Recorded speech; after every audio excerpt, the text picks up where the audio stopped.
Welcome, good evening, everyone. Welcome to another episode of Journey to the Pit, and I'm Jim Collins.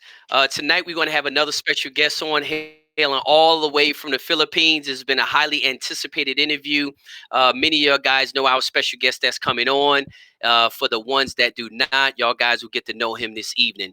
Had a great opportunity to be speaking with him over the last couple of days, talking about a lot of different things, and we kind of came to the conclusion that this episode that we're going to do with our special guest tonight, we're going to kind of focus on, just a few topics and kind of go really in depth. I received a lot of messages asking a lot of questions about some things. So hopefully be able to get them answered more so.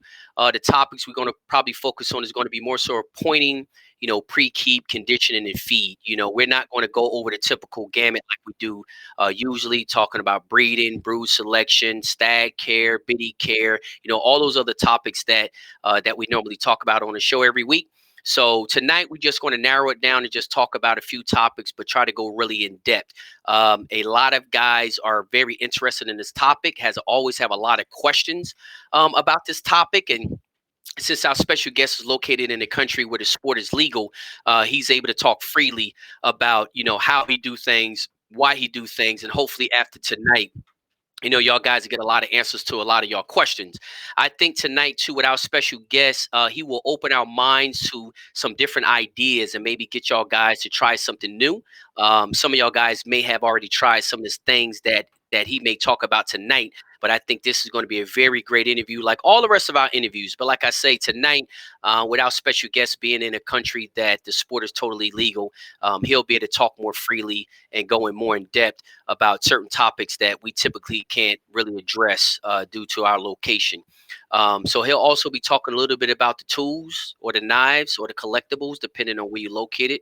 What you call them. He'll talk a little bit about that, but we're going to get in depth about his methods that is uncommon. I will call it uncommon, being from Puerto Rico and the States. His methods is not very common, but they have been very, very successful for many, many years. So I'll go ahead and bring our special guests on. I hope y'all guys enjoy this episode tonight. And any questions that y'all guys have, definitely post them in the comments like y'all usually do, every week. Again, I will try to address some questions, but it's a lot of information that we'll be covering tonight. So Jin is definitely going to try to, we definitely going to try to pick his brain tonight and get a lot of detail about what he do and how he do it. And if we got time to take some questions, we will. So another thing too, before y'all guys, get antsy about, this is going to be the first episode of many. Jin has agreed to come on the show for more than one time so we can talk about other aspects of his program. But like he was saying, his program is very, very in depth.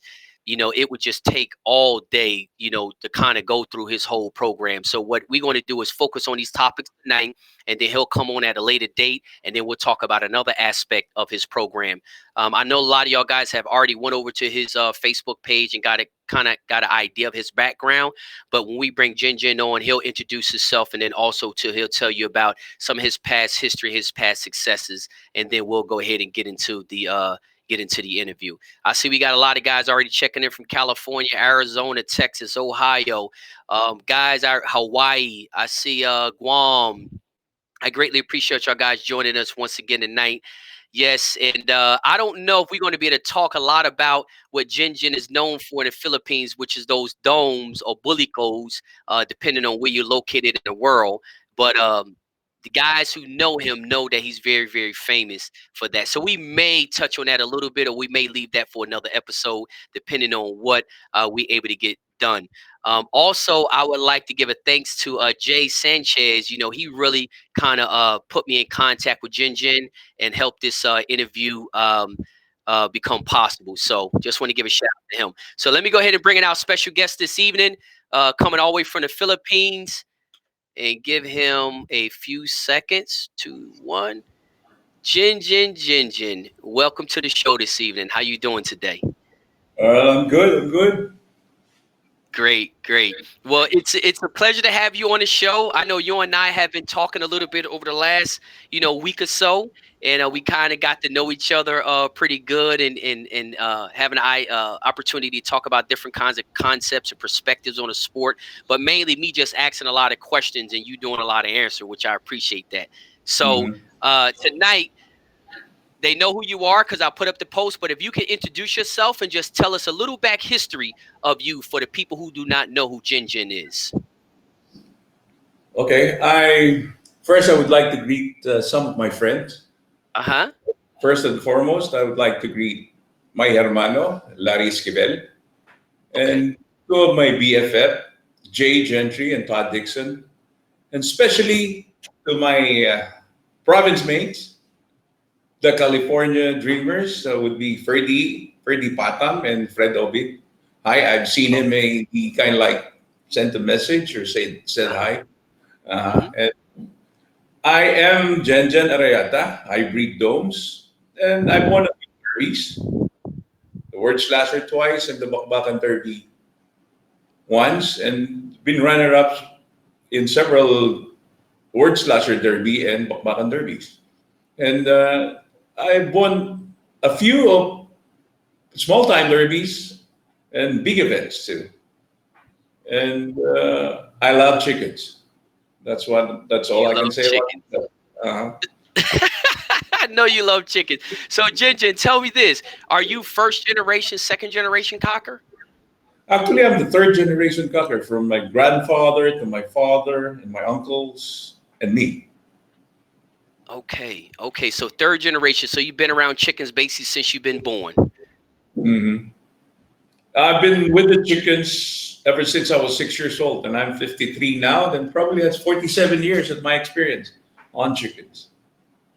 Wow, wow, wow, wow. That's all I can say. So Jinjin, also too, I know you introduced yourself and talked about the things that you have done in the Philippines, but for the people Mhm. that know you, that is not the only place in the world that you have competed and won. So what is Mhm. some of the other countries that you have visited and competed and won in? I've been to Mexico with Larry Esquivel. We fought a Okay. Maine, a 5 Maine. We won that. Been to Guam many times and been to Hawaii. We went Hawaii. island hopping and we went to put up a show and we kind of like judged and I was there for just appearance. It was Larry who took care of everything. Mhm. And especially in the States, I've been to backyard fights in the States, under the trees, inside the garage. I mean, I've been to Bayou Club once. I've been to Oklahoma, Mount Scott, Dibble. I've been almost everywhere. I mean, Right. that's even in college days. I studied in the States. Even in college days, every weekend I go to backyard fights, and Every weekend, huh? almost every weekend. Wow, wow. So Jinjin, man, you had an opportunity to, to experience our sport pretty much all over the world. And I know we're not going to take a lot of time up, talking about that this Mhm. evening, because we want to talk about some other things. But I do want to tap on just one point. With you traveling all over the world, right, and competing, is things different in all those different countries that you've been to? Like, are things a lot different? And you ain't got to spend a whole bunch of time on this, but I would just like to touch on it a little bit. Well, every place is different, though. Even in the states, I mean, the in California we got a different climate. In Mid America, you have a different climate. Hmm. In Hawaii, same thing. In Hmm. Guam, it's the same thing. When I went to Mexico, it was winter time, so it was really cold. So probably it's different too. Right, right, right. So, Jinjin, tell me this. In a lot of those places you've been to, right? Hmm. You have seen great birds in all those different countries. Hmm. Well, most of the birds I've seen are they from their broodstocks or their bloodline. They always come from the states. Like in the Philippines, we import a lot of bloodlines and we breed them here in the Philippines. You go to Hawaii, same thing. You go to Mexico, the same thing. In Guam, it's the same thing. Hmm. The thing is how you breed your birds and how you cross them. That's the biggest factor that affects the quality of your bird. Right, right, right. And the reason why I just kind of wanted to bring that point up is because a lot of times dealing with different people who hasn't been to other places, I Mhm. just try to reiterate to them that it's good birds all over the world, Mhm. and it's bad birds all over the world. But it's also good cockers all over the world, even though we do things different. And like you say, different climates, you got to do different things. You make different adjustments, and you basically try to do things that work for the situation that you're in or the climate that you're in. And that's kind of why I wanted. That's why I asked you that question, since you have been to all those different places. So Mhm. things are different, but you still see great birds in all those different places. Oh, there are a few great birds, man. They're awesome, but some birds are really, I mean, they're just in for the money, and some of them they just fight to gamble, and that's it. But the passionate enough, the one who really loves chickens, they're there. They just want to fight their birds and not bet a lot though. They're in. Hmm. They're just in. They just fight for the love of the sport. Right, right. For the love of the sport. So Jinjin, in the Philippines, obviously everybody in the Philippines know who you are.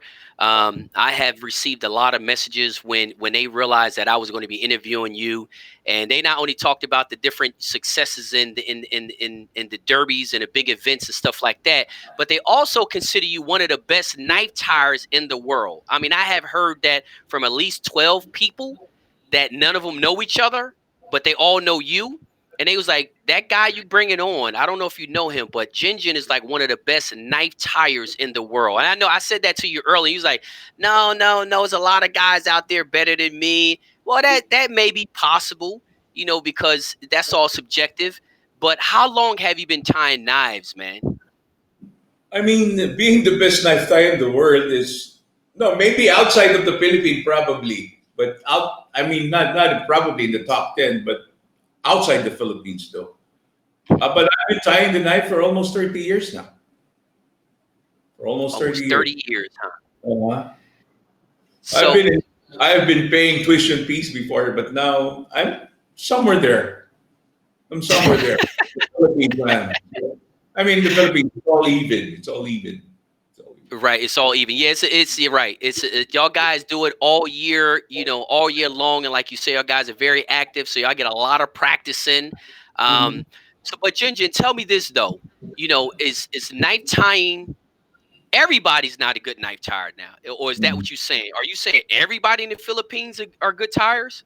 I mean, you can watch it on the internet. They teach you how, but it takes experience too. I mean, a lot of if you know how to look at the legs of the chicken, you'll be able to tie the neck really good. But if you don't know how, you have to go back to the drawing board. You have to learn before you learn how to tie the knife. You have to at least learn how to read the chicken legs. If they're straight, if they're knock knees, if they're bow-legged, and what kind of knife do you have to tie? What kind of angle you have to put in your chicken? There are variables and there are good factors out in tying the knife. But if you learn the basic, and probably with experience, you will be learning how to tie the knife in the proper way. But every knife, once it's behind the left leg, it can kill no matter what. As Mhm. long as it's behind the left leg, they will kill.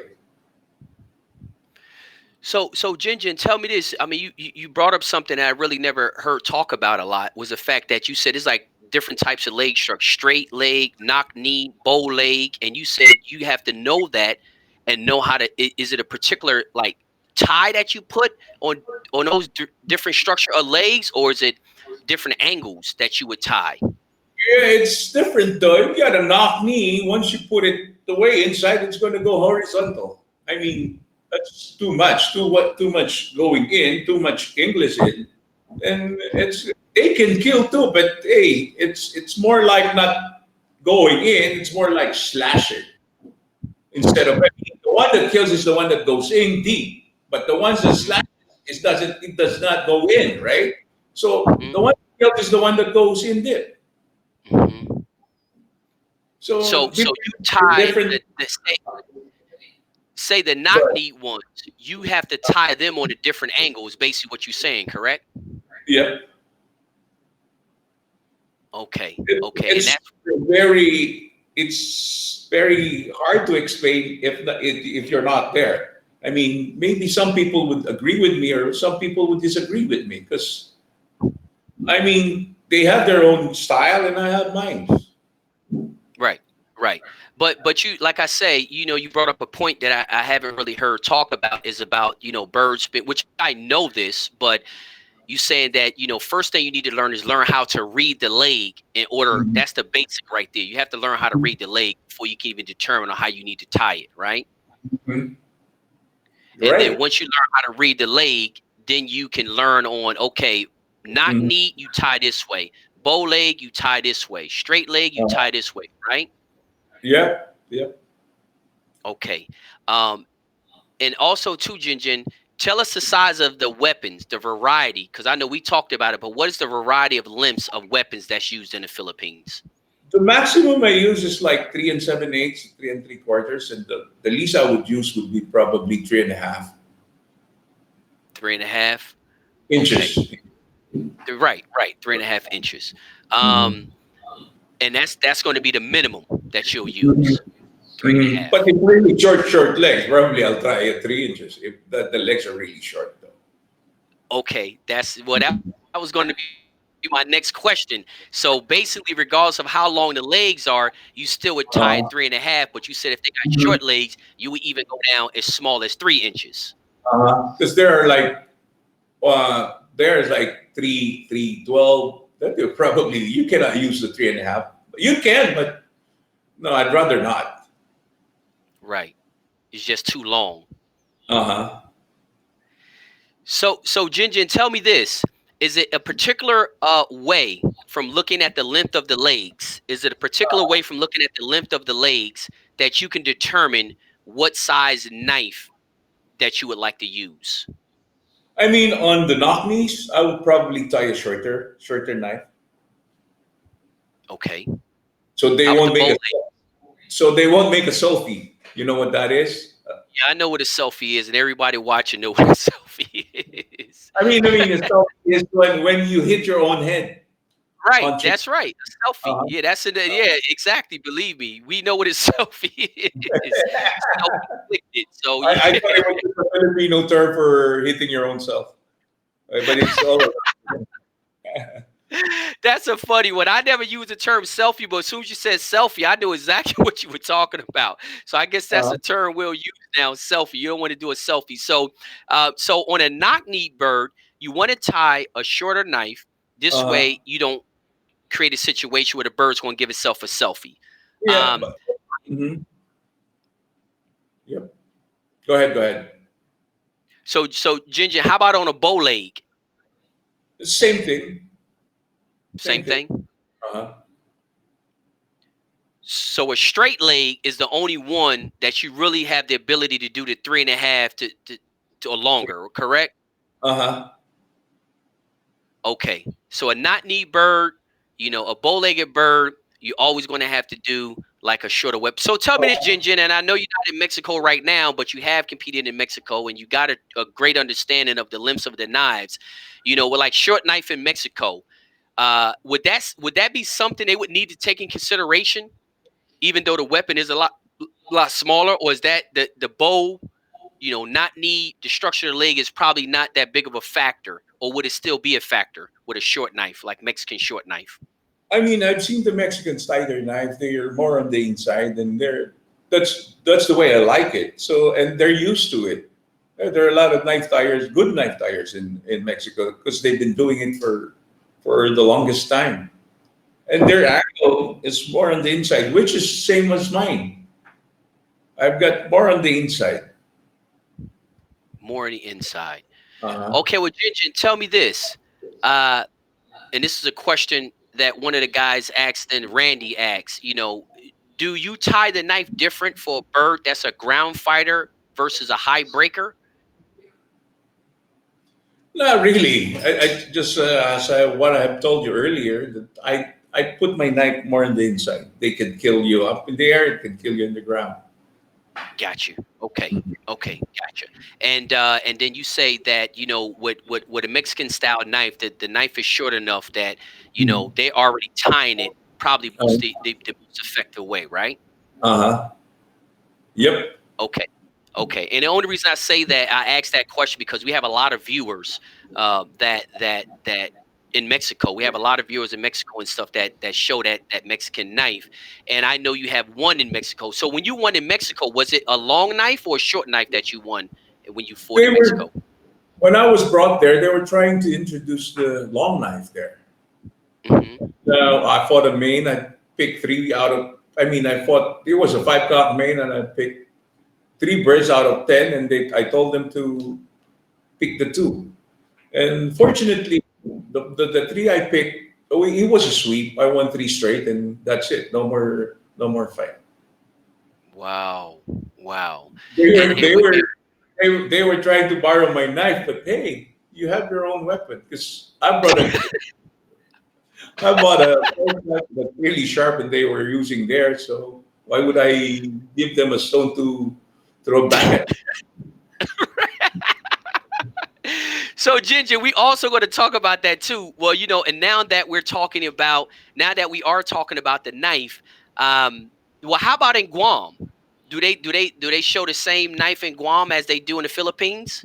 Well, some of them do. I mean, they get their knives in the Philippines and they bring it there. But there are knife sharpeners there in Guam, which is not, which are not as good as in the Philippines. But Mhm. most of the knife man there who's like they want to have their knife sharpened in the Philippines and they bring it back to Guam. Got you. And Got you. there are a lot of neophytes there who just want to tie the knife, learn how to tie the knife, and they'll be paying tuition fees to learn how to. Wow. I mean, they would just Right. most of the young chicken fighters there, they would get a chicken from the court. They just want to tie a knife, and they'll fight you, and they want to beat you, Right. but they have to pay the tuition fee though. They win, but hey, compared to the good ones though, they got the disadvantage. They got the disadvantage. Right. Uh huh. Right. So, but at least they got to learn though. I mean, they got to learn somehow. They're going to You be at have a to disadvantage, but pay. they got to start learning somewhere. Yeah, you have to pay, but I'm good enough to teach them how. I'm good enough to teach them how. I've taught several people from Guam, the local ones though, not the Filipinos, man. They know the Filipinos know. They, right, they know. Well, Ginger. Since we're talking about the tools right now, um, is it the metal? Is it the edge? What makes these knives? What makes knives better than other knives? It's this. It's kind of there are metals that are what you call it brittle, but they stay sharp. But the tendency they break though. So you go look for a metal that would be, I don't know the proper term, that would be not too brittle and not too soft, somewhere in the middle. Mhm. They have to stay sharp. They have because there are metals that they're not that sharp. When you sharpen them, they don't get sharp. So you try to pick the ongoing thing here now is they use this what you call circular saw. Okay. The high speed steel. There are different types though. But for me, I'd rather there are different thickness too. I'd rather because I've used 1.8 mm and 2.0 mm. They flew. They broke. So I might as well use the 2.5. It's a lot heavier, but I mean I'm more confident that it's not going to break. Right. So you And use a thicker metal, right? You use the thicker metal, even though uh-huh, it's heavier, but it's less of a chance that it will break than using a uh-huh, thinner metal, which is lighter, but it's a chance uh-huh. that it will break. hmm And my knife's maximum weight would be 11 grams. 11 grams. That's the And maximum weight. And Jinjin, tell me this: with 11-gram weapon, what is the typical size of your bird? It's probably 4 pounds, 4.4 and up. Oh, 4.4 and up, huh? Wow. Uh-huh. Okay. And and Four and and Jinjin, 4.4 and up, going up. This maximum would right? be because the maximum weight here in the Philippines like 2.5. That's probably like 5.6, 5 pounds 6 ounces. Okay, okay. So you do have some that get that size, or typically, The regular ones are like 2.2. That's like 412. okay, okay, like 412. All right, all Mm-hmm. right. So we got 11-gram weapon with at a 2.5 millimeter thick, right? Uh-huh. And it weighs about 11 grams, and it's typically going to be mounted on a chicken, which is 4.4 and up, 4.4 to 412, I guess, right? Mm-hmm. Mm-hmm.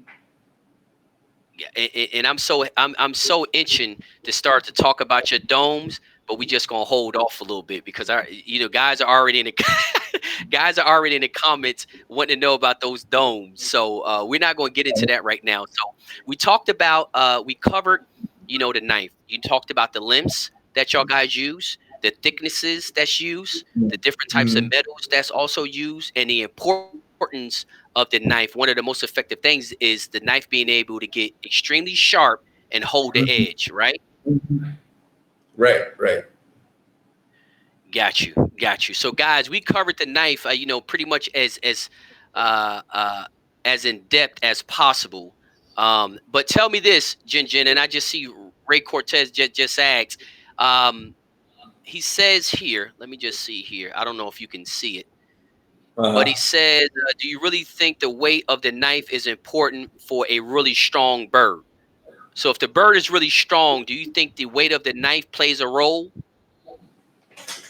Well, at the start, it doesn't matter at all. But when it comes to drag, it really when it goes over 30 seconds, I mean, it's a different story though. It The is a lighter different story. So, the lighter the knife, you get an advantage. Not that much though. I mean, everyone here in the Philippines uses that, so I cannot So it's argue kind with of that. like an even Mm. playing field. Uh, But you're saying that it could come into play, that the weight of the knife could come into play the longer it goes on, right? yep. Okay. So Ray, hopefully that answered your question on that. We got another question here, and I don't want to take a lot, but I would just take a few. Obviously, in Philippines, y'all just use fork knives and not sockets, correct? Uh, there are only a few. I mean, some Americans that stays here in the Philippines, they use the socket knife, but Well, they do use it, huh? some uses the Malaysian knife, which is a different So kind what's of. is that the Malaysian knife that comes all the way down to the bottom of like the foot, the toe, and Hmm. That's a different though. I mean, I've seen them tie it, but I'm not going to use that. wow. Wow, wow, wow. Well, I tell you, that They shoot, kill, though. They I, kill. They kill. They kill, but I'm not going to use that. right, right. Mm. But you said sockets but sockets. So the most common knife in Philippines is going to be the fork knife, The fork knife, right? right? So guys, y'all see that. So the most common knife in Philippines is going to be a fork knife. It's going to be about 2.5 millimeters thick. It's going to be about 11 grams heavy on the heavy end, right? What's Mm-hmm. the lightest one? How about the lighter ones? Mine's like 9 grams. So between 9 grams to 11 grams, right? Mm-hmm. Okay. All right. So that covers that. So Jinjin, tell me, we talked about the knife. You gave us all the details about that. The first basis is in the Philippines. You always got to learn how to read the leg. You got to tie the knife based on the structure of the leg, straight leg, bow leg, not knee. That's something that you got to take in consideration. Um, Mm-hmm. so Jinjin, tell me this. I know you said the Americans, because Bobby asked this. I know the Americans use the socket knife over there. Do you see a difference? We all know they all kill. That's common sense. But do you see any type of advantages or different disadvantages or anything like that? this is how it goes for me. Okay, you guys said they're all the same. They're all the same. The setting would be the same, but once it depends on the spar on the socket knife. You cannot make that. It's hard to make adjustments on the socket knife. I've seen them tie it, but some people do it. They're really good. They can make the adjustments. Okay.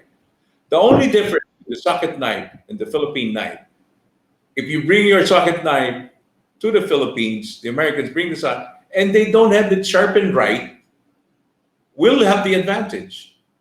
Right. If they have a good sharpener, that's even.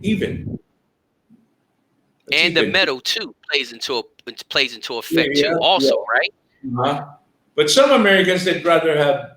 I know a few that they'd rather have their knives, the socket knives, made in the Philippines and bring it there after using it for once. But who's going to sharpen it for them? It's hard to get a good sharpener compared. You cannot compare the sharpeners in the Philippines and in the States. And one Got time, you. way back 1999, went to Rat. Rat is also a good friend of mine, Hatch Village. Went there, I brought my knives with me, and he's got his, and we kind of like we picked two pairs of birds. Uh-huh. And he tied the socket, and I tied the my knife, Philippine. the Philippine knife, Right. the fourth one. I beat him the first time, and the second one, okay, he got the better bird than me, and he tied it on his right leg. I tied mine. I was able to kick, and I lost. That's how Rat and I are good friends. I forgot Right. I forgot to say hi to Rat. No, that's fine. So, well, listen, so that right there kind of showed you, but you said one of the biggest difference that you see, um, the biggest difference that you see is the metal and the edge that the Uh huh. socket knives are. And then also too, with a Filipino with a fork knife, just say fork knife. With the Uh fork knife, if you know what you're doing, you have a lot more ability to make the huh. correct, put it precisely where you want it, instead of Uh, having to try to, you know, I don't know however they would ever adjust a socket knife, but I understand with a fork knife you can twist it and turn it exactly the uh, way you want it, right? yep. It's easier to make adjustments. It's easy, and that's extremely important, especially when you understand that the leg structure plays a big part on the angle that the knife needs to be, right? Hmm. Right. Got you. Got you. Well, guys, this is gonna be the first time y'all get. I think Jin Jin is going really, really in depth with this, and we was actually going to talk about another subject, but we're going to try to get as much information from Jin Jin while he's on here today. So, guys, Hmm. we covered the knife pretty much in all details. What we can pretty much do on an interview. He talked about the thickness of the knives, the metal that's used in the knives, the edge. Different metals hold different edges, the sharpener, the ability to sharpen it. Also, he talked about the fork knife and the socket knife. Why the fork, you can make a lot more adjustments. With the socket knife, you kind of stuck with the pre-made adjustments that they already made in. And then also, too, a lot of times they are not made out of that metal that holds that extremely sharp edge like the Philippine knives are made out of. Um, Hmm. so I think we covered all of that aspect of it. Wait. Gingy has something I see a question here that's running. It's like, hey, can Jenjen tell us how he knows if a bird is left or right? Like, to say. Right, is it left-handed or right-handed? Probably that's a question. I right. mean, the way I look at it, okay. I mean, it's like more than 90% of the time, more than 90% of the time, the knife man is right-handed. Right-handed. That's why Okay. it's easier for him to tie the knife on the left leg. If you're, Wow. if you're left-handed, you can easily tie the knife on the right leg. It's going to be awkward for you to tie. If you're left-handed, it's going to be awkward for you to tie on the left leg. That's all it is. So Because tell every okay, Jinjin, I can tie that both. I tie both. I can tie the left leg. I can tie the right leg. wow. So tell me this, Jinjin. So basically, you're saying that's really the reason that they're being tied on the left, because the tire is a right-handed. You're right. See, Well, have you that makes seen? sense. I mean, because it's only about 8% of the population that's left-handed. The other 92% of the population of the world is right-handed. So, Mhm. so I guess, like you say, 92. You said 90%, but 92% of the time, the tire is going to be Right. right-handed. Mhm. It's not common for a left-handed that ties the light. Here in the Philippines, I don't know about the States though, but probably it's the same thing. It's the same, because I just told you, there's only 8% of the world population that's left-handed. So it ain't gonna be. I don't care where you located in the world. Majority of the people in that area is gonna be right-handed. Uh, So guys, I guess that right there, Jin Jin just dropped a jewel, and that makes mhm. so much sense. And I never heard of that. So the funny thing about that, you say that, Jin Jin, is the South American countries, the Caribbean countries, and stuff like that that tie weapons on both legs. You know, Mhm. Peru, Ecuador, Venezuela, Puerto Rico, they tie weapons on both legs. So Mhm. I guess they learn through a lot of practice Mhm. how to mount a weapon on both legs. But tell me Mhm. this, Jin Jin, back in the day when it was legal in the sport, and back in the day when it was legal in United States, they showed a gaff, right? And I Mhm. have seen, you know, some the gaffs are not exactly the same angle on both legs. What do you know the answer to that, or why? Look at this. Okay, most of the right legs of the chicken are not straight. Most, I Okay. mean, like 90% of the time. It's like because you tie the cord on the right leg for us in the Philippines, and it changes a lot. It changed the structure because once they would feed in them, they would be stretching or they would be pulling the cord. So when they're young, at a young stage, like 6 months, we cord them like 6 months, 7 months. They change the bone structure by simply pulling the string off the cord. So it's the same thing. They probably the knife man would the difference is it's hard for a right-handed to tie it. I mean, to tie it on the right leg, and probably you won't see the difference. But if you have this, we have common sense. You'll be able to not that the same angle, but it will be near, close to what how you tie the on the left leg and how you tie on the right leg. It's kind of like everybody knows how to tie the knife, but do they use their head? It's just simple as that. I mean, they just tie the knife and they don't think about it. When you tie the knife, you always think, hey, look at the leg. What angle do I have to put this, and what not? I mean, it's all up to you. But that's what I have told earlier. If the knife is behind the leg, they can kill. But you look for the one that can throw a single punch and go deep, and it's going to kill you quick. Mm. Mm, okay, okay. That, like I say, that was some really good information, because again, I never thought about it like that. That 90% of the people, they're tying on that leg because they're right-handed, and it's too awkward to tie on the other leg. And then in Mm. the States, back in the day when it was legal, they was using socket, so it really wasn't that much of a. It wasn't really that awkward because they just wrapped it. They pretty much just mounting it and wrapping it. They're not And that's really it. setting angles and all that kind of stuff. Yep. But hey, they're not the same though. Both most of the time, the right leg is different from the left leg. Got you. Got you. Tell me this. Ray just asks, and guys, y'all really get me out of my mojo, because y'all got me asking Ginger all these questions. But that's fine though, because at least we make sure we address a lot of things that y'all guys are wanting to know. Ray is Mhm. saying that does it make a difference in high spur and low spur on a bird?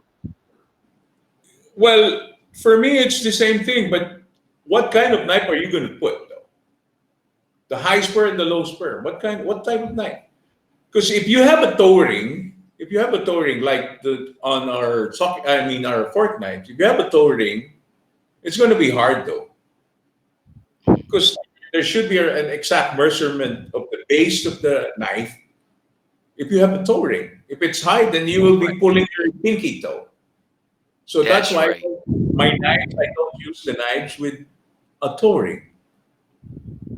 I use the Because you fork don't knife. want to be restricted. Yeah, I can move it anywhere I want, even though it has a high spur. It's okay with me because I won't be having any blockage. It's not going to bother the toe ring because it has no toe ring. The toe, the pinky toe. Right, the pinky toe. No, I totally understand. So no, you're exactly right. I mean, if you have it with the toe ring, then the position of the spur is going to take effect because, like you say, that if it's too high, it'll be pulling the Mhm. toe, it'll be pulling the pinky toe up, or at least be Uh-huh. irritating it. Yeah. Uh-huh. So you It don't should be use the toe limping. ring, right? Uh-huh. So you don't use the toe ring, so you can move yours. There's no restriction. You can put it wherever you want to put it, how you want to put it, and it's all because understanding that leg structure, that position of how Uh-huh. that leg is built is key to, and like you say, but Mhm. still it ain't, you got to get it in the exact spot, and all legs don't come like out of a box. They ain't all completely the same identical way, Uh-huh. right? Uh-huh. Right. So, Well, I tell you that, like I say, that is some amazing information, and never thought today. One of the big things you just dropped on me is the reason that they are tying on that leg is because the vast majority of people are right-handed, and mhm. it's just way too awkward for them to tie on the left. That right there, I promise you, a whole bunch of people watching tonight did not know that at all. Did not Mhm. know that at all. um I see Jesse is asking, well, he's just said just like in the Mexican knife, so I guess that's kind of the same. um Mhm. and y'all guys don't use any boots or anything like that over there, right? Just wrap. No, we have this leather thing that we put the wrap, then the leather thing, then the wrap again. It's like it's not going to move. It's not going to move. Okay. Unlike before, we only used the wrap. Oh, before you only use the wrap, huh? Uh, what So do you we? learn how to tie with the wrap. I mean, had to tie with the wrap, and then you had to learn how to tie the new way that y'all use. Well, not the new I way, mean, but the different. way back 15 years ago. I mean, I was the one in the big time fights. I was the one only. I was the only one who was using it because in our place, there's this guy who gave me a one leather thing, and then I made adjustments, and I've used it for ever since I started using it. And Hmm. we're looking at me in the big time that, hey, why is he using it? Then after a while, I was winning derbies with them by using them. Then after a year or two, they're now using them till now. They now using them now, huh? After you Uh, start winning them big time derbies, it seems like it's easy to get hey, people to jump on a bandwagon. But I guess when you the uh, trailblazer, it's hard to get, people, like you said, people were looking at you crazy. You was doing uh, something different. It wasn't what everybody else was doing, and they looked at you crazy. Then you won a couple of those big derbies, and the same people who was looking at you crazy was saying, "Hey, mhm, Jin Jin, how do I tie this?" And you looking at him like, "Ain't you the same one who thought I was crazy?" Now you need to. Now you want me to teach you how to tie. uh, it's So, something you have to dare. I mean, you have to be different from others. And right. when it works, they'll be copying you. They'll be Right. asking you how you do it. And Well, you, just you like should your not, nose. you should not be selfish in teaching them how to use it. I'm glad you said that, Jin Jin. I'm glad you Mhm. said that because I think that is a big. Um, I think that's a big issue in our sport.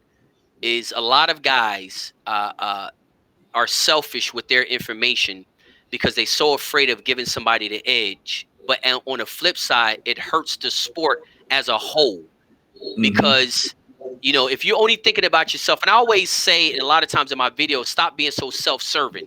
A lot of guys only want to serve themselves, but they don't want to serve the sport that has given them so much. That's just the way. That's just my personal opinion. You selfish in a sport that has given you so much, but you're not giving anything back, and it's all because you're focused on I want to win. But from many many years, regardless of you having the best of everything, you still going to Mhm. lose. So we talked about that earlier. You can have the best this, the best that, the best bird, the best knife, the best edge, and somebody can pull a chicken out of a box and beat you. Uh, So we talked about that earlier, and that's what I try to get across is the fact that don't withhold information just mhm, because you think it's going to always give you the edge, because you still mhm, can lose even with all the information that you have in your brain, and the other mhm. guy don't have nothing but a chicken in a box. So Uh-huh. but Ginger, not to jump off the topic too much, uh, the and I only want to say this real quick because you just talked about how when you transition between the old way of of tying knives to the new way of tying knives, no, everybody thought you was crazy. Nobody wanted to see, nobody wanted to do it. Then after you won a couple big derbies, then everybody wanted to do it. Well, isn't that Mhm. the same thing that happened with your dome chickens? What, Mike? Say that again? I said, isn't that the same concept with like your dome? Like you're famous for your domes. Didn't you? Well, your domes wasn't. I mean, dome chickens wasn't that famous at first, right? Hmm. I mean, it's like this. I mean, the Domes got famous when I won the Bakbakan Derby, was way back 2006. In the Okay. Philippines, hey, that's one of my friend told me that this old guy from California, I don't know if you heard of Jesse Horta. Yes. Jesse Horta, yeah, he's a good friend of mine. And he goes to me, you have to dare to be different. Right. And I kind of like everybody was fighting sweaters. I mean, hatches, sweaters, most of the time. I mean, in the Philippines, probably 80, maybe 70% of the breeders, they breed sweaters, especially the commercial ones. They breed sweaters and they meet in the ring, sweater to sweater, and you lose your advantage, right? Kind of like it was really an accident because we bought this bullet, this dome from a friend of ours. And he won the derby. He won a fight. I mean, he won a fight, and then he was disabled already. And might well, I was locking a broodcock, and I used him. And fortunately, I was able to breed winners out of him. I mean, I won first. I had like 10, and I think they all won. They all won, and Wow. I bred them, and then finally I joined the Bakbakan Derby, and I won the Derby. And With it's them been domes. with the domes, and it has been consistent. And the guys, the breeders that got it from me, they were fortunate enough to breed their domes, and they've been winning. There was this good friend of mine who recently just passed. It was Engineer Ralph Dyko. They had two entries in Bakbakan. That was the year was 2010, I think. All going to the finals, I had 6 wins. It used to be a 10 stag derby that time. I had 6 wins. One ended with 6 wins, and the other one was 5.5. Going to the finals, that the ending was a four stag derby. So it's 3, 3, and 4. He's got two perfect score of six. You know what? He ended up scoring a perfect 10 and a 9.5. All domes. My bloodline. Wow. And Mike scored an 8 and a 6.5. Wow. So they're I mean, not only won in your hands, they have actually won in other people's hands also. yes. And now, if you go to a derby, every derby you'll find domes, especially on stag derbies. It's been a craze now, but hey, they still like the sweaters, man. But they're not different from each other though, because buyers they wouldn't buy domes because they're not that as good looking as sweaters. Though. I'm not saying I don't breed sweaters because I breed them too, but Right. I'm happy with my bloodlines, but I have to have their bloodlines because you have to incorporate other breeds on your farm. I mean, they have Right. to get used to it. Right. Hmm. Right. Well, we're going to talk more about that in another episode. So, because we Uh, want to stay on this, we kind of said that because you already at, I don't know if you know Jin Jin, but we already at like an hour. We did this interview is already we already an hour in. So well, time so flies, man. let Time flies.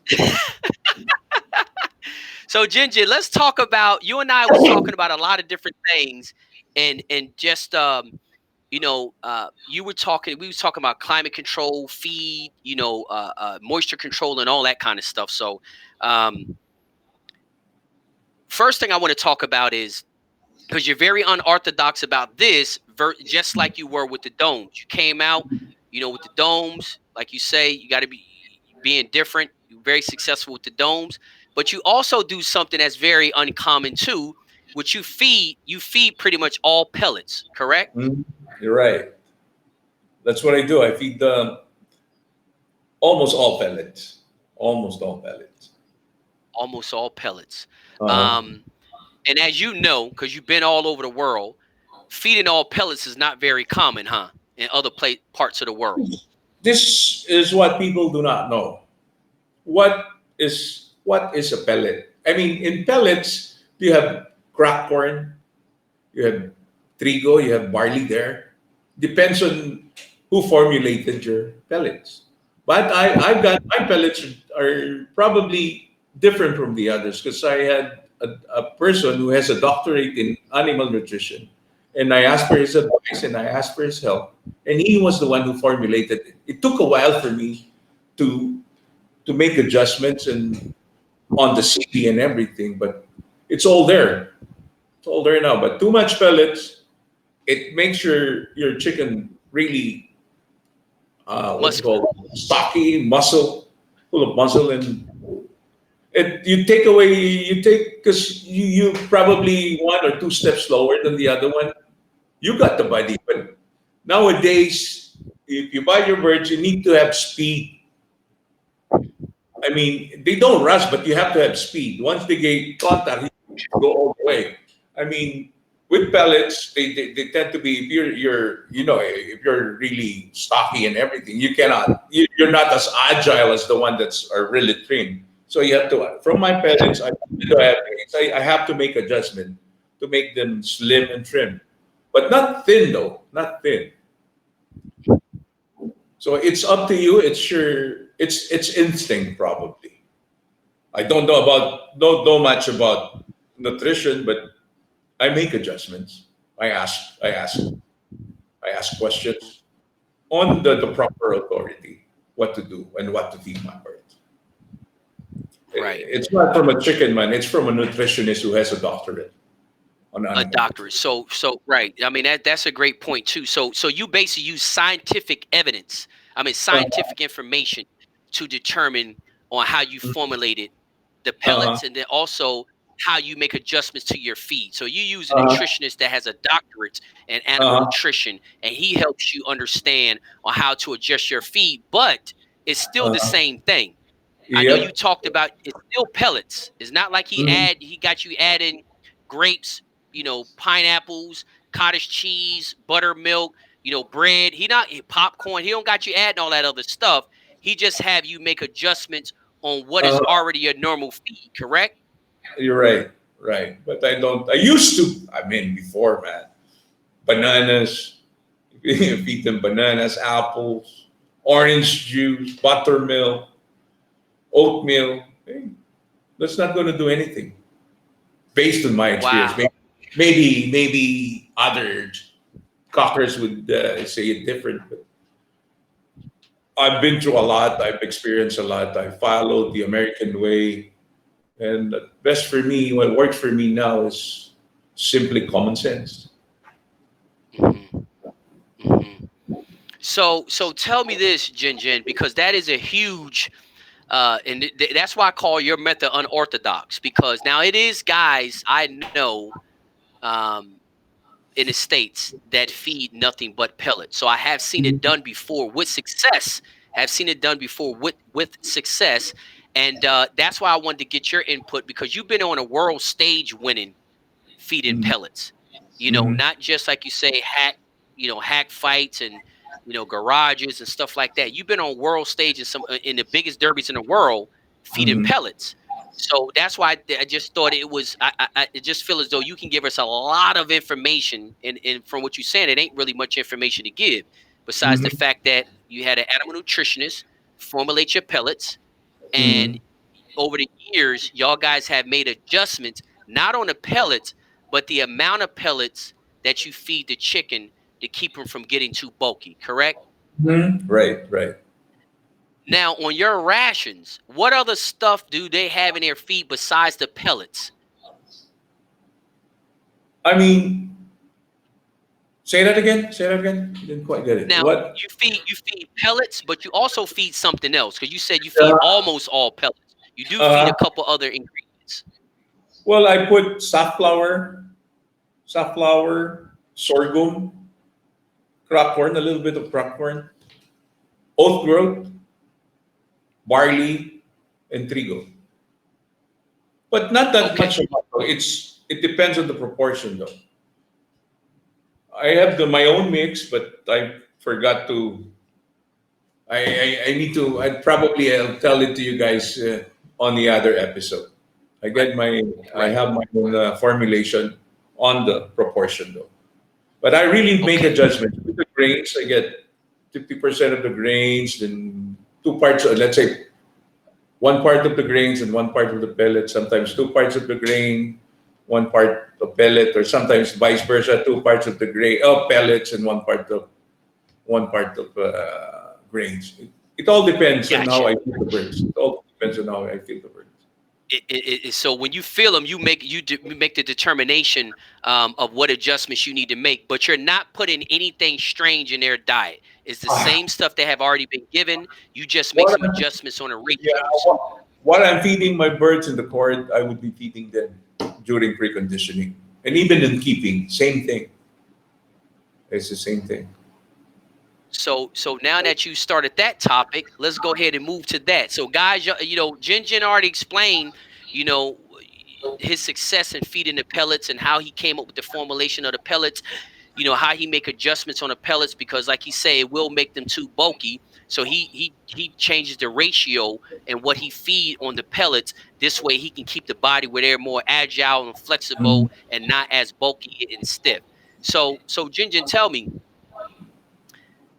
you talked about your feed, right? So you feed the same feed completely from beginning to the end, from cord Yes. to pre-keep to keep to the day of the show.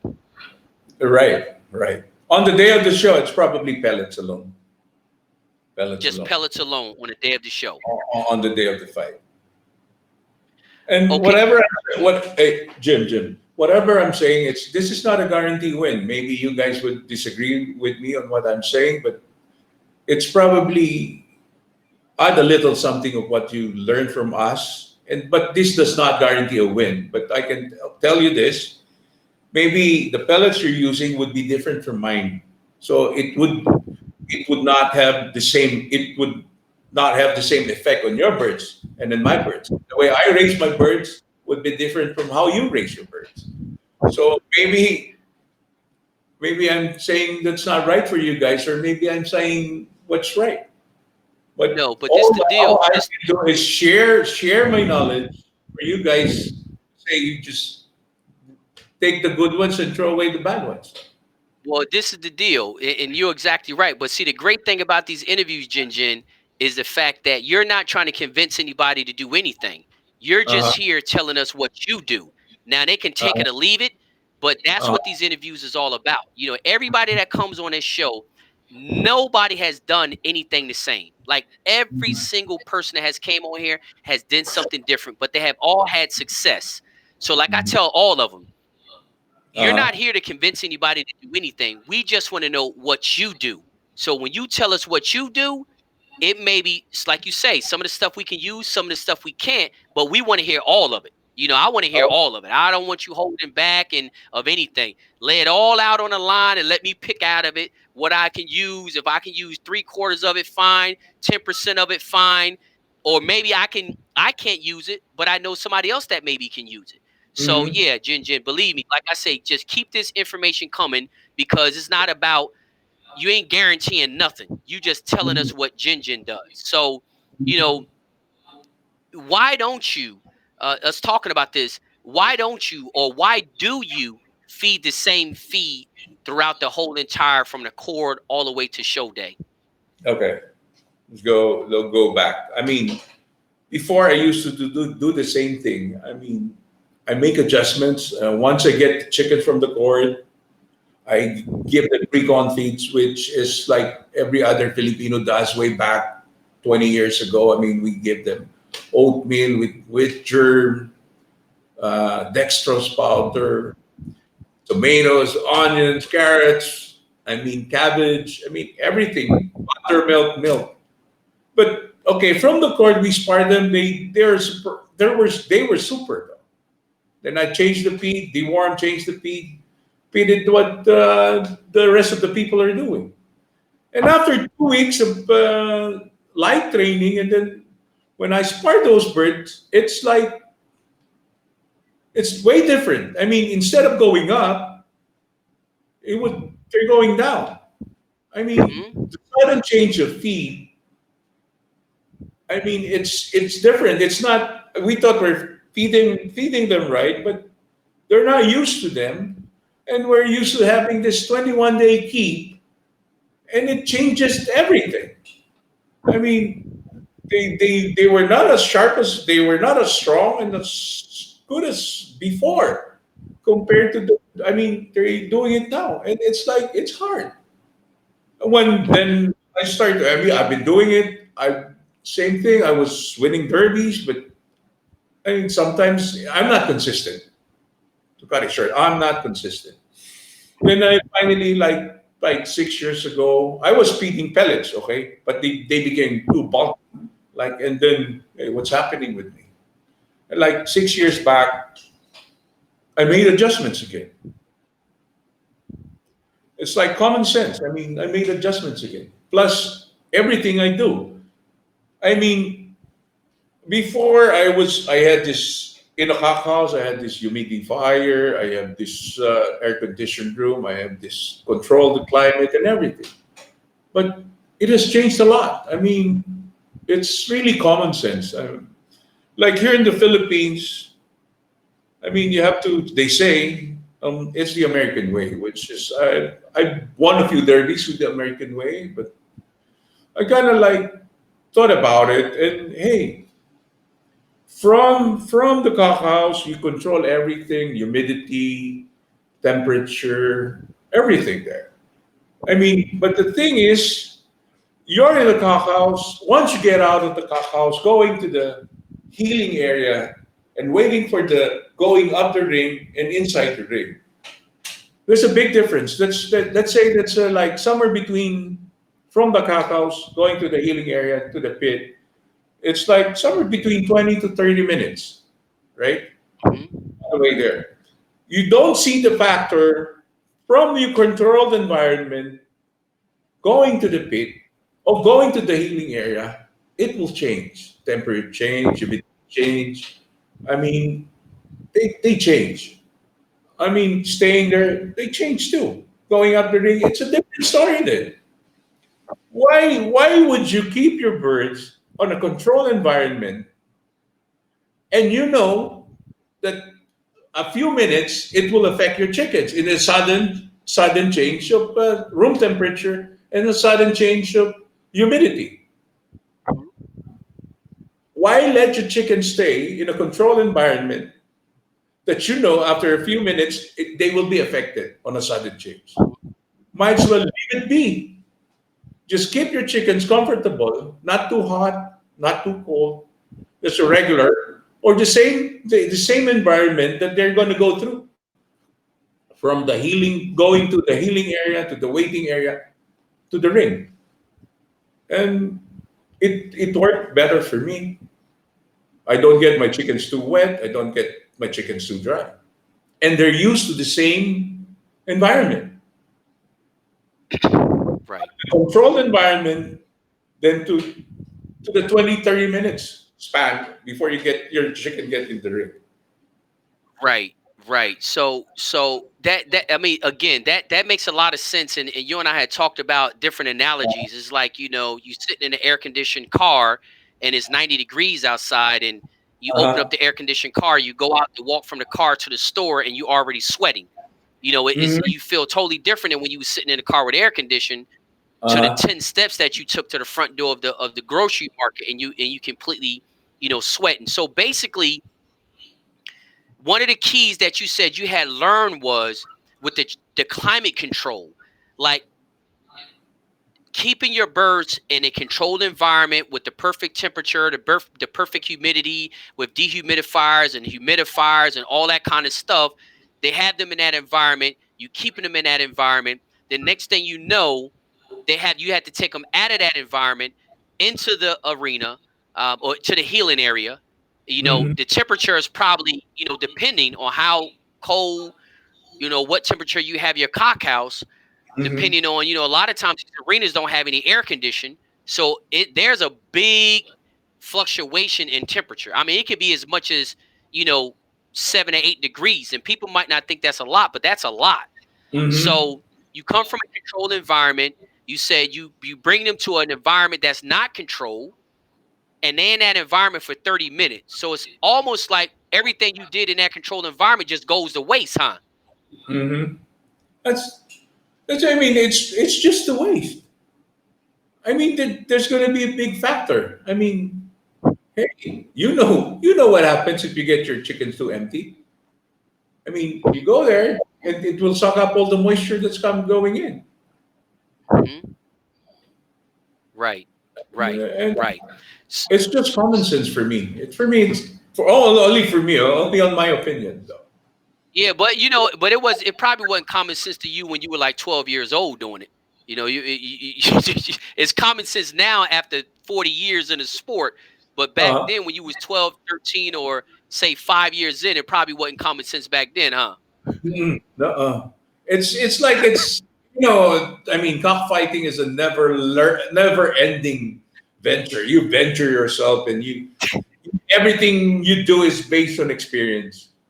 That's right. I That's mean, right. That's sometimes exactly right, Jin Jin. That's and you should not be afraid of asking what's happening with my birds. What do I have to do next? You always raise the bar. Once you raise the bar, it's been and you welcome you welcome opinions from anybody who knows about chickens. Maybe a person that doesn't know about chickens, that makes sense. right. It's all for Right. you to decide which one to get and which ones not to get. Right. Right. That's exactly right. No, that's exactly right, Jin Jin. And I want to just spend a little bit more time. So, guys, what I want to do, just, Jin Jin explained it. So let's just recap what he just said. Jin Jin talks about, what he learned from his experience over the years, that having his birds, and we'll say his birds because he's talking from his experience. Jin Jin realized that having his birds in a controlled environment or a controlled cock house with controlling the humidity, controlling the temperature and everything like that, he realized that, from the cock house to showtime is going to be about a 30-minute process. And in that 30-minute process, the temperature can probably change between 5, 7, 6, 8, 9 degrees. And what he learned is everything that he was controlling in the cock house, once the bird left the cock house, it didn't take nothing but, what, 5 minutes or so, and it seems like everything that you was doing in the cock house just pretty much went out the window when it comes to climate control, right? The effects of climate control. Right. So, Because you can feel your bird. You can feel your bird from the cockhouse. They would feel good. And then after the healing, you feel it again. It's going to be different. And when it goes to the ring, it's going to be different too. I mean, right. but you must know how when the bird feels right. Mhm. When the bird feels right. But the bird should pick not in the cockhouse, not in the healing area, not on the waiting area, not on the ring. They should feel right when you're about to release the bird. Mhm. And Sometimes you and and open. I mean, once they pick, they should pick once you release the bird because sometimes by heating, while you're heating the bird, they tend to overheat. And once Right. you're at the peak already, what's your tendency if you're up there? You would go down. Right. That and Ginger, that's again, and I'm not harping on this, but I just want to make sure we're really understanding because this is some very, very important information because it's a lot of like I said, if guys are paying attention to the details, there's a lot of information here. So Mhm. so again, we got the controlled climate. You're saying that, we leave that controlled climate, they come out, they're going to be in two different things. Your job is to make sure that he is feeling at his best or he's right the time of show. So you have between the cockhouse and showtime is when your experience jump in to keep that bird's body feeling or getting that bird's body feeling the way you want it to feel. That's the Mhm. time period you have, right? From the time you leave the cockhouse to the time they Mhm. show, it's your job to make adjustments within that. You say even as, and I know we talked earlier, you say even as when you're healing the bird, you're feeling the bird as you're healing the bird. And it's even Mhm. times that you make adjustments when as when you're healing the bird, you make adjustments even there. Um, Mhm. and the goal is getting his body to feel exactly the way I want him to feel. Right? The right moisture. Right. The right moisture. So Everybody has. that's going to be the next thing that we gonna touch on is the moisture. But before we get to that, so guys, understand this. You're taking them out of controlled climate. It may even be better to keep your birds in a climate of the place where they'll be competing. So they have less fluctuation in their temperature, correct? You're right. Say that again. Say that again. And I was thinking.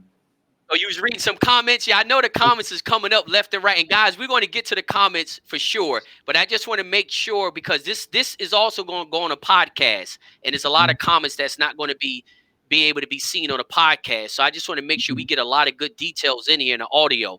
So Mhm.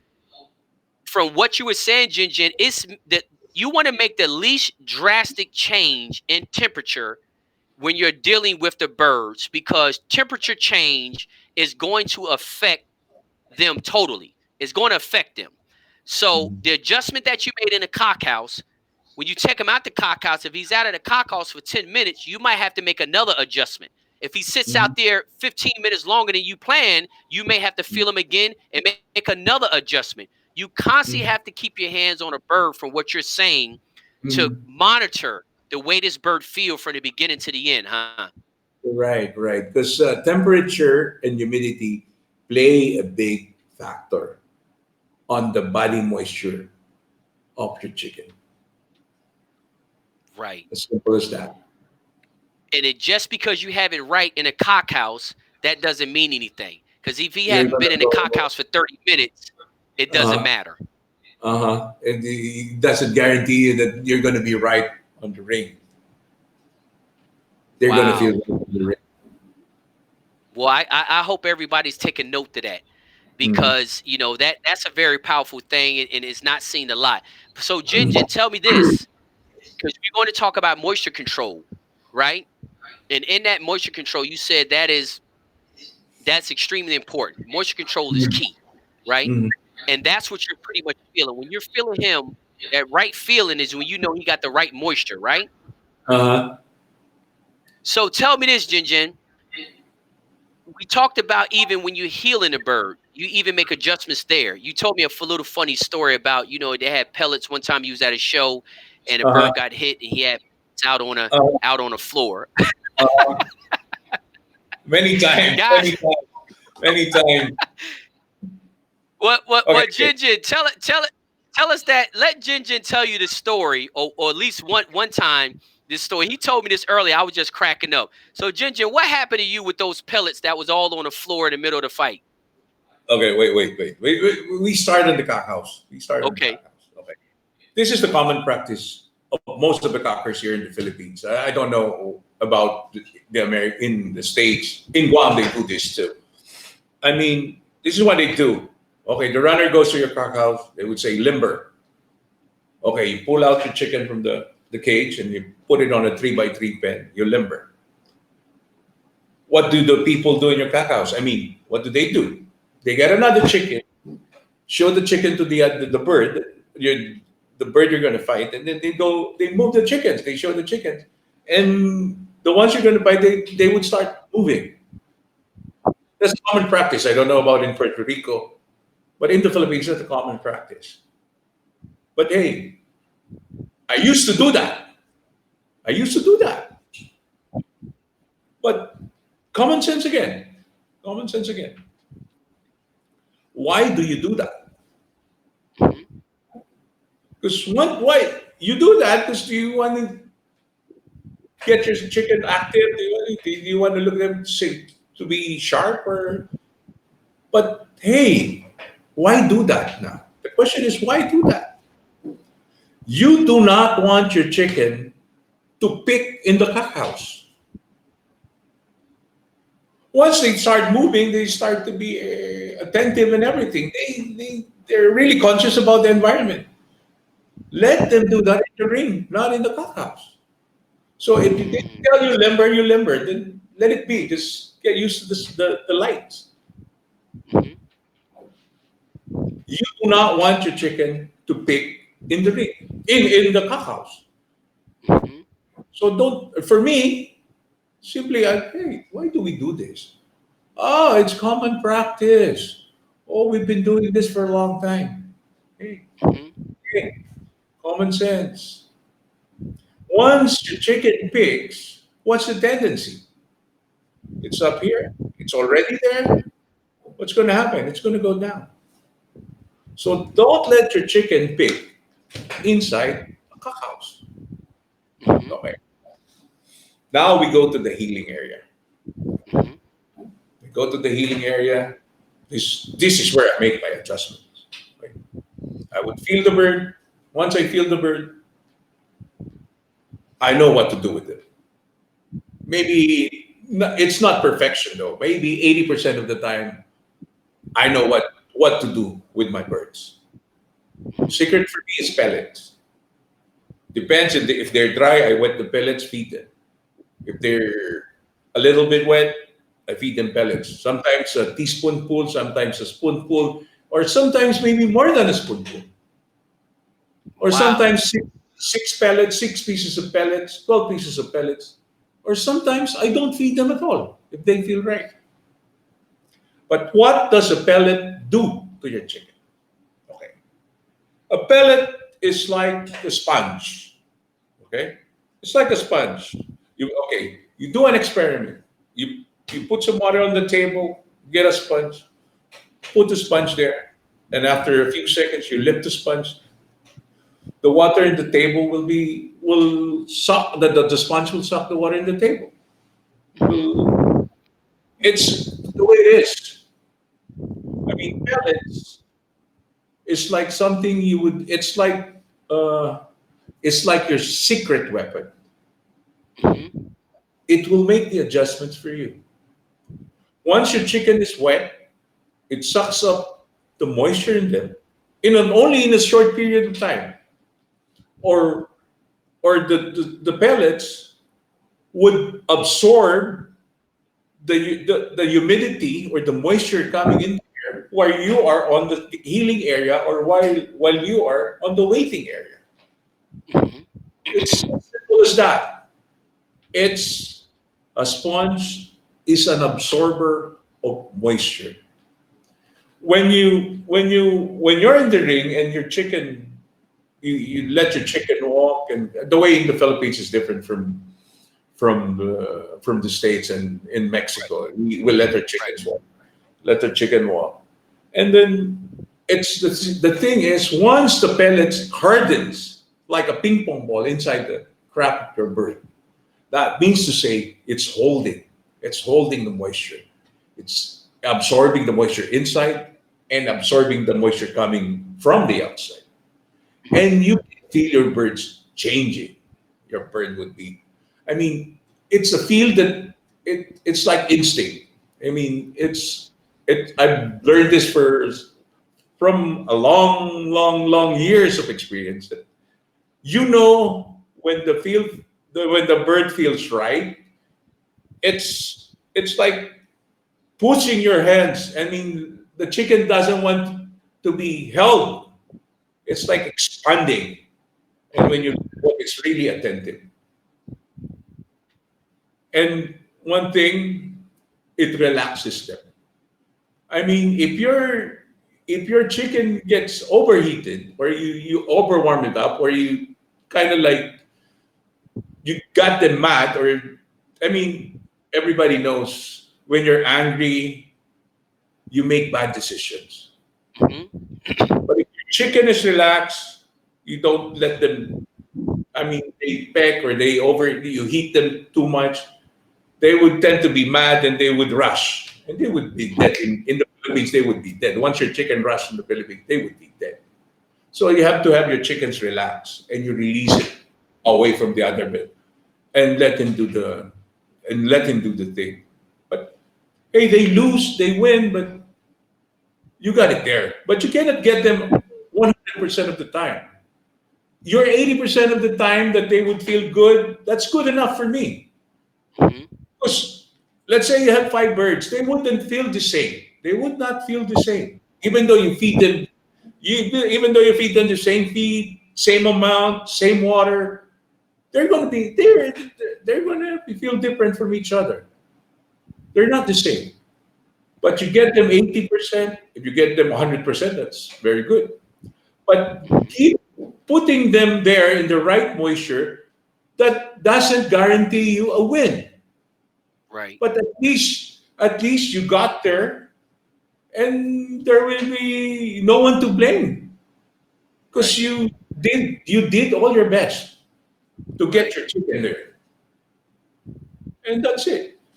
It's simple as that. That we, I mean, I used to. I mean, I need to control the environment and the cows and everything. But hey, what's the key? Because I mean, I feed some of my chickens there. And when they get hit, the feeds will be on the ring.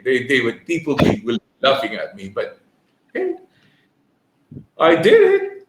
I tried to do something different. Right. Maybe they're laughing at me now, but I've been doing this consistently for almost 6 years now, and I've been Right. winning. I've got more wins than losses, Right. and that's what I mean. For you guys that are listening, I mean, it's as simple as that. You have to have common sense, and you don't really. You always make adjustments on the things you do with your chickens, and you'll go from there. Because once you make a mistake, that's where you learn. Once you make a mistake, Right. because if you do everything right, for you, you do everything right, then stop going to cockfights anymore. You're Mr. Perfect. Right. You're Mr. Perfect. I'm not a perfect guy, but I make adjustments and I learn through my experience, learn through my mistakes, Right. and until now, I mean, I'm learning. That's why Right. I go around. I'm learning, and I see people how they do it. Maybe I can pick up a few, and maybe I can pick them up all up. I mean, I would Right. try to introduce it to my program, and then if it didn't work, then go to another step, a new program. But right now, this is very simple. I mean, no changing of feeds, no controlled environment. I mean, and it's for me, it's all the moisture that counts for the chickens. I cannot say that wet birds are automatically going to lose. Dry birds are automatically going to lose. They win. Hmm. They win. I mean, plus the knock knees or the bow leggeds or the one with bad knees, they also win. But I'd rather have the straight legged chickens than having a knock knee or a bow legged chicken. Hmm. I'm not into perfection. I'm into like, because perfection for me is like 80% of the time on chicken fights. Right. That's it. I mean, I I'm here. I'm always open. You can ask me questions. I'm always open to suggestions. And I have to. Once I hear something, I have to do it with my chickens. If it's possible, if it's not. Right. Anything that has every suggestion you can absorb, but you have to have this trial and error. Right. And we're in life. It's like you learn. You have to learn from experience and learn from your mistakes. Can't be And afraid to try new things. uh, you have to be humble. Right. Mhm. That's a big thing. A part of the whole equation is being Mhm. humble. I've done a lot with my chickens. I've got enough experiences in chickens, but I I'm here to explore. I'm here to explore. Right. Right. So, so Jinjin, I mean, look, you have definitely gave us a wealth of information, and I believe, you brought up a lot of points that obviously, we didn't talk about in other interviews.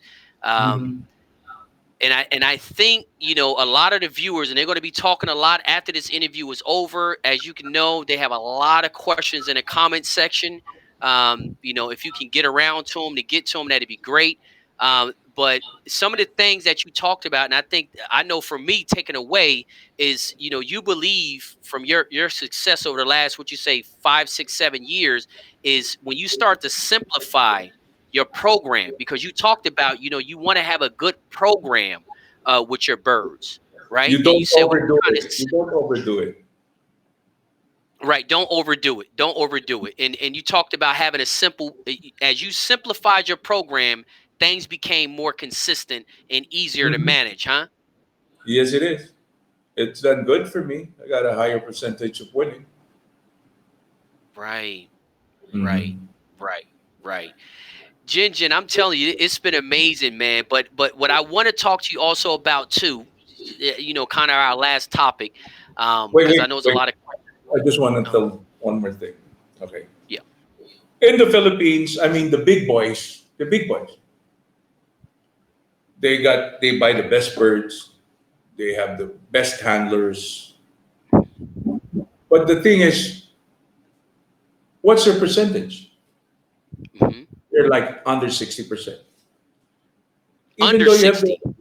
under 60%. If you have all the money in the world, you have the best chickens, everything. I mean, you got everything. But hey, the playing field is even now. It's all level. hmm No one can dominate the chicken fighting in the Philippines. You can win a derby today, but tomorrow it's not your day. Right, I mean, if you say you have the best of everything, but that means to say that you're not going to lose. No, that's not the way in the Philippines. You probably end up picking dead birds in the ring. I right, mean, based on the fights I've seen and based on the statistics, they can be cocker of the year in the Philippines. If you get your guarantee cocker of the year, it's somewhere between 60% to 65%. But all the big boys, they go under 60%. they go under 60%. That's The how it is. playing field is tough and is level. That's the thing. It's Uh-huh. tough and it's a level playing field. Uh-huh. Right. And even the Okay. guys with the best birds, the best feed, the best handlers, they still doing under 60%. Yes. That's how tough the competition in the Philippines is. Wow. Mm. Wow. Well, Jinjin, I do want to touch on this last topic though, Mhm. because I think it's extremely important. You talked about the simplifying of your program. You know, let's just talk a little bit about not just selection, but you said earlier when we talked that you keep an X amount of birds always like in a pre-keep, right? Mhm. So how do you determine on which ones you're going to show? Since you got 50 birds in a pre-keep, how do you determine which ones you're going to show and when you're going to show them? Okay. This is how it goes. I keep my birds sometimes 3 days before, 2 days before. Okay. Hmm. Okay. I pick the birds. I say I spar. I spar. Probably on a one derby, let's say a 5 cock derby, I probably have 50 birds to spar. From out of the 50 birds, the ones that I feel that's moving well and hitting well or stretching or reaching, I'll probably pick like 12. Maybe it depends. Okay. Let's say I was able to pick 12. Okay. Hmm. First day I would pay them. Let's say I sparred them. Let's say I'm on a 3-day keep. I probably sparred. I'll be fighting them. Let's say Sunday. Sunday. Okay, I'll spar them Wednesday.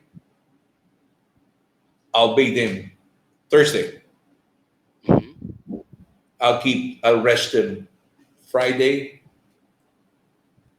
and Saturday. I would pick the ones I'm going to fight because Mm. the Sunday is the fight time, right? And the submission would be one day before the fight. Let's say among the 12 birds, there would be I will feel them all. Let's say I would feel like the ones that are would feel right would be let's say 10. Hmm. Then I'll fight them all. I'll have two shows. If I only feel what's right is 7, I would go to the best ones though. Always one. I'll pick Right. 5 on their feel. I wouldn't base them on their sparring. Let's say on sparring they would be A minus, B plus or whatever. I would really base. I always base the birds I pick are the ones that feel right based on my instinct. Got you. Okay, Got you. feel right, then I go call them and submit the weight. But I So always have extra though. I you always always have have extra. that would be close to the weight of the ones I'm fighting because they change though. They change. Right. Uh, Suddenly, when the cat passes by, they get scared or something happened on the way Right. to the pit, or they get to be wild, or there are a lot of factors. Factors. Uh, Factors. Okay. there are a lot of so you have to have a reserve. That's close to the weight of the. So you'll have an alternate Right. or other option. So so Jinjin, tell me this, with that, like you say, is selection is key, and you have about 50 up. So do you even do like the 21-day keeps, because Philippines are famous for the 21-day keeps, the 14-day keeps, the 10-day keeps. Like you see them all over social media, these keeps do you when you said you keep your birds in pre-keep, you pretty much keep them at pretty much close to fighting condition, kind of Mhm. all the time, right? This is how it goes. I don't know. We're very much Americanized with the programs and everything. With like 21-day keep. It's being taught on this cocking school here. I cannot say anything bad to them. Okay. This Right. 21-day keep is compared to mine is way different because first of all, the program is this. I have the one. I have people. My crew is like this. I have a person that would feed the preconditioning at the preconditioning stage. Okay, and on the keeping stage, there's another guy. Hmm. There's a guy for the one who feeds the preconditioning stage, and there's this guy for the keeping stage. And on the final day, there's a different guy too who goes to the pit. Hmm. So there are three different people who's got their own specialty to do what they would know what They to do do. with the chickens. They focus on Right. something, on Right. one thing alone. Right. Okay. Right. But during preconditioning, they all work together. On when you walk the bird, you put them a scratch back, irritate, pipe pen for a little time. Because for me, when you put the birds in the pipe pen, they tend to go wild when they stay there for a long time. They tend to be wild. Hmm. I mean, so we pre-con like 50 birds. After a week, we go to another batch for another 50. Then then from there, the first batch would go on the evening, and the second batch would go in the morning. After another week, they go, and then after 2 weeks we spar. If I feel that this bird is right, only one or two, or there's a coming derby, if I will be able to see like 6 or 7 birds, I would fight them in the derby, or I only get to see 1 or 2 birds, I would fight them in the hack fight. Hmm. It's as simple as that. Whenever you feel and you see your chicken is really reaching out, don't wait, don't wait anymore. Fight them. Because in the Philippines, Right. it's different in the States because we fight every day. Right. We fight every day. But Right. I'm not a believer in the 21-day keep Hmm. because most of the 21-day keep, they go for a five-cock derby, they would probably have like 6, 7 birds. Hmm. And when you spar them, if they're mediocre, why fight them? Right. I mean, I have a Right. lot. I have the opportunity and the advantage to have a lot of birds and to pick from a lot. But still, it Right. doesn't guarantee me that I'm going to win 100% of the time. That's right. That's Yeah. exactly what you said it There's no earlier. guarantee. There's no guarantee. But the thing is, at least you're doing something right for me, Right. and Right. you have the program to follow. Hmm. It's you go into a derby that you on a 21-day keep. It's a four-cock derby, and you have 5 or 6 birds. What if only two feels good? Right. But you're on a four-cock derby. Okay, this two is good, but these two are mediocre birds. Oh, I want to fight, so I'll just fight them. That means you're half ready because you Right. only have two good birds, and the other two are mediocres. I mean, they're average. Yep. I mean, Average, and I think that's why it's so important to learn a lot of these other skill sets. So uh, not only if you can determine on your selection, but if your birds are not feeling right, you got to be able to possess some skills to kind of fine tune them to where you need them to be. And if you don't possess some skills and you can't make no adjustments, when a bird is off, you're just lost. Like it's nothing, mhm, you just lost. Somebody with more experience, if the bird's a little off, they can mhm, make a few adjustments and get that bird body or that moisture mhm, content to exactly where it needs to be. That's why, like you say, with the experience, but the importance of understanding on how to make those adjustments, not just how to make them, but why to make them. Why to give them this? Why to give them that? Why mhm, not to give them this? Why not to give them that? Those are big, big keys because they can spar good, look good, and everything. But if you got them in a cock house that's 12 degrees different than that's inside this place, and all of them different changes, all of mhm. that work you've done over the last 21 days, 28 days, whatever it is, you lost it all on the last end. Uh-huh.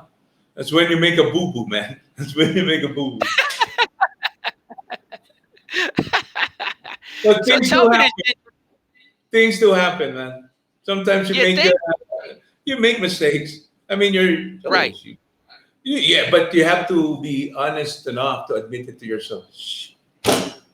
I messed That's up. right. I Uh-huh. messed up. But you know what, Jen, we're gonna close this thing out. But I wanted to say this last thing that we talked about earlier. It was the fact that you made a very good point. You was explaining to me like in different style weapons.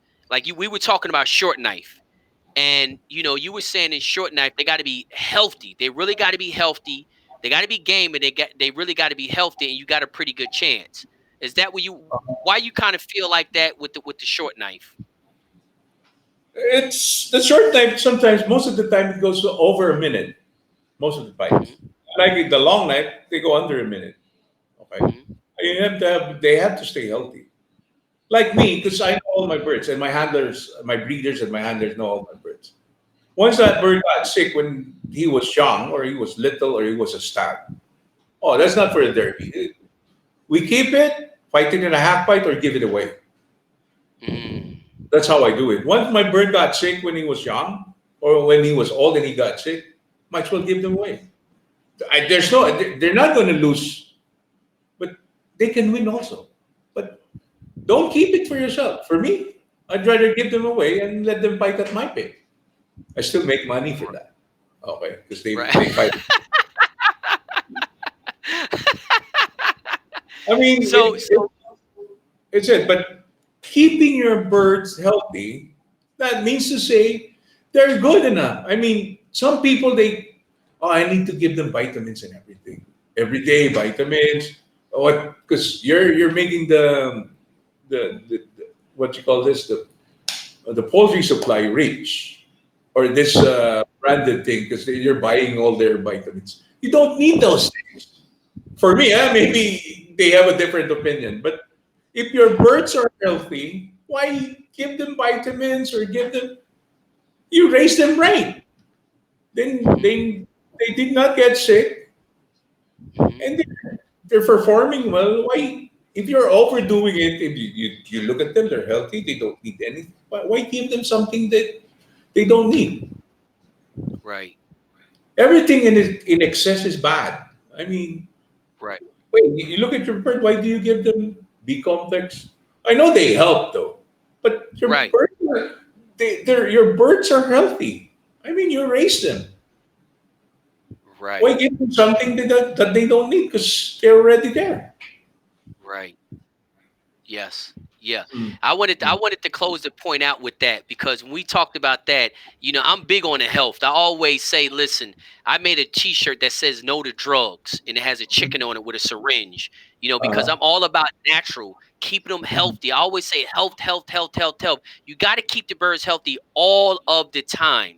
All of the mhm, time, because to me, just based on my experience, and we're not going to go into this on this episode, but mhm, like I talked to you, what was the keys to my success in Puerto Rico is having an extremely healthy bird in good mhm, shape.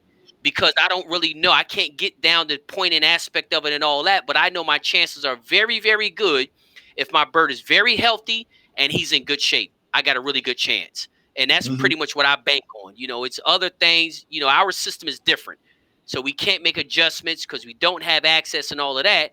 So I had to uh-huh, fall back on making that adjustment, which is your bird got to be really healthy and mhm, he has to be in good shape. He can't just be pulled out the cage and all that because there's a good chance he might go 12 minutes.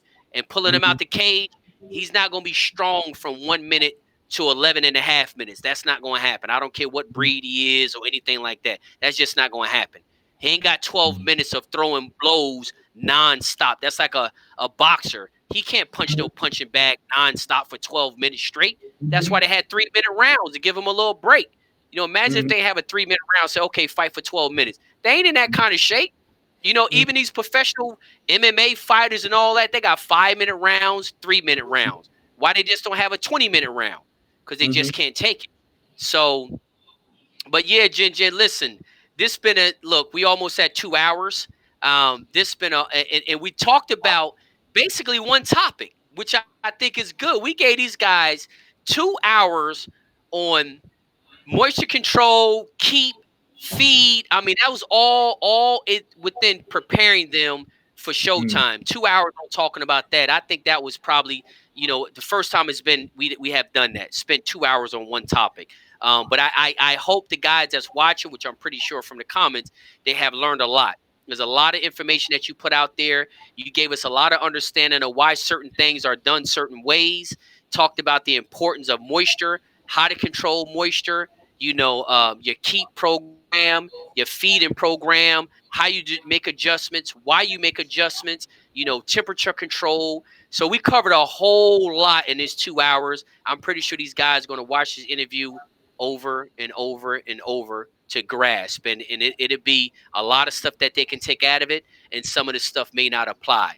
But like I say, Maybe Ginger, I don't know if you have any last words or last things you want to say. maybe you learn something from us. Maybe for 2 hours you learn a little. Maybe hopefully you learn a lot. But please don't bash us. I mean, Yeah. everything I said it does not guarantee a win, but it's just making your chicken should feel good when you release them. Mhm. That's the main thing. I mean, it's whatever you do, it's all on you. It's your instinct that will help you. But in fighting chickens, the way we're learning through internet and everything, you must have common sense. It's as simple as that.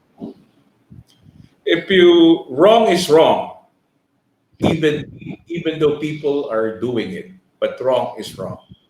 But right is right, even people are not doing it. Right. I mean, just think and have common sense and probably be open. Be open. Right. Once Be you're open. open, be open. Because Ray Alexander once visited my farm here in the Philippines and he told me, and I asked him, why do you come here? And he goes to me, Jen, if you say you know everything, that means you're going down. In Right. chickens, you never stop learning.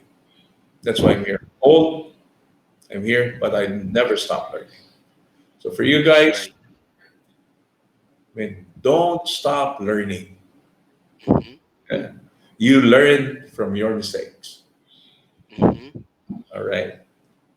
Yes. Well, Jin, I greatly appreciate it, man. It's been an awesome interview. You have already promised, so I'm gonna hold you to your word that you will be coming on another episode, correct? People may would request on another episode. Why not, man? But we will be Yeah, talking. everybody already they already requested. We'll be keeping in touch. We'll be keeping in touch. Yes, we definitely will be keeping in touch a lot, a lot. We'll be keeping in touch a lot because again, you've been a wealth of information not only to me, but to a lot of people watching this episode. And I had the privilege to be able to talk to you outside of the episode. And it's just like I was talking to a guy earlier today. I said, man, I was talking to some guys on Instagram, and I was like, man, we got a great interview coming tonight. I had opportunity to talk to him over the last week and a half, multiple conversations, man, and it's just a pleasure to hear. The thing I really like also too is how you went out there, you did things that was unorthodox. You work with birds that wasn't common, and you became a success out of all of it. I think that speaks volumes, man. I hope guys watching that and watching this interview would take some inspiration from that you went out there and started doing things that nobody else in the industry was doing. Mhm. Everybody thought you was crazy, and then you turn out being a success with the way you was tying those knives and using the domes. I mean, that Uh, that speaks volumes. Again, to you, you're a very humble person. You're a very humble person, but people looking at it, that's a huge inspiration because you was like a trailblazer on two things that really made a huge impact on the industry as a whole in the Philippines. So, like I mhm. said, I take my hats off to you about that. I look forward to another interview sooner than later, and we'll Mhm. talk about another topic for 2 hours because Jin told me, Jim, listen, it might be better to talk about, one or two things because we can't talk about everything because it'll take me forever to talk about because I was asking Jin everything. How do you vaccinate? How do you do this? How do you do that? He's like, look, we don't need to talk about all that. It's going to take too long. Let's just Uh-huh. talk about a couple things and then we'll do another interview. So, guys, from the comment section, Jin, I guess you can see they love the interview. They're looking Mhm. forward to another one. Hope to have you on sooner than later. I hope you enjoyed it. And remember, I think is a great idea that we should start a Journey to the Pit 362 in the Philippines with you as the co-host. So I'm just putting you on the spot right now while everybody got their eyes on you. Oh well, man. Anything for the show. Anything. I appreciate it, Jin. I greatly appreciate it. You have a great day since it's daytime there and not nighttime. Everybody Uh, watching, y'all have a great night. Stay focused, stay positive, stay blessed. Thank Mr. Jin in the comments. Reach out to him. And like I said, we'll be seeing him sooner than later. Mr. all Jin, right. you have a great evening. And thank you for coming Okay. on. Okay, Jim. Good night, and don't let the bed bugs bite. I hear that. You must have been living in California, huh? Uh-huh. All right, Jin, you have a good night, man. You too, man. Thank you. Thank Okay, you. bye-bye. Bye, guys. Bye.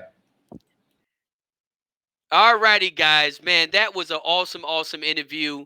Um, Mr. Jin, we spent basically 2 hours on one solid topic, every aspect of it. I'll say a category. We spent about 2 hours on one category. Um, Mr. Jin dropped a wealth of information. Um, and it gave us a lot of understanding and insight on a lot of things. And I have taken multiple things away from this interview that I think I'll always keep with me. He made some very, very good points on a lot of things. As y'all guys know, the man has competed all over the world. Um, so he has seen this sport in many different fashions, from many different climates, many different situations. So again, uh, like I say, this is an interview just like all of them. But watch these interviews over. He's a wealth of information, and again, his unorthodox ways he has proven has been successful. He's like a trailblazer. He start off with something that everybody think is crazy, and before you know it, everybody's doing it because he has showed them how to be successful about it. And like he said, you got to stay open-minded. You can't be afraid to try new things. You don't have to do what everybody else is doing, and make sure that you not only know how to do something, but you know why you doing it.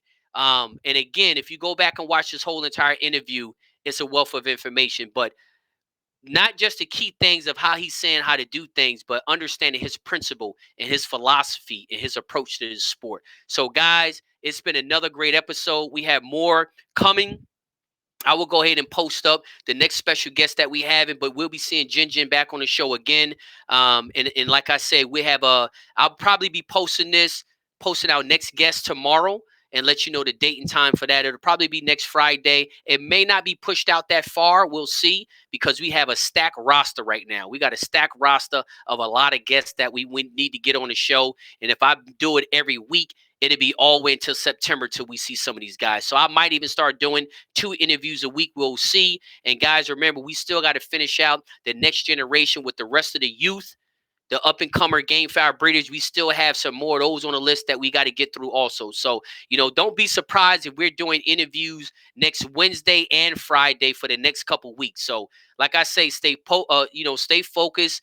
Make sure that y'all guys are paying attention to the Journey to the Pit Facebook page. Make sure y'all guys are subscribing to the Journey to the Pit YouTube channel, and also to the podcast. When y'all guys are out on the yard feeding chickens and all that, put on a podcast, put on one of those AirPods, or some Bluetooth headphones or something like that, and listen to these interviews as you're out there on the yard. You can also listen to them on your radio inside your car. If you got satellite radio, the podcast can be listened on your way to work, on your way home, or on your way on the road. So I hope all y'all guys, like I said, enjoy this interview tonight.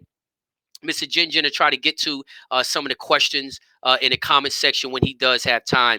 But other than that, guys, remember, stay focused, stay positive, stay blessed, and I'll see all y'all guys soon. Have a great evening.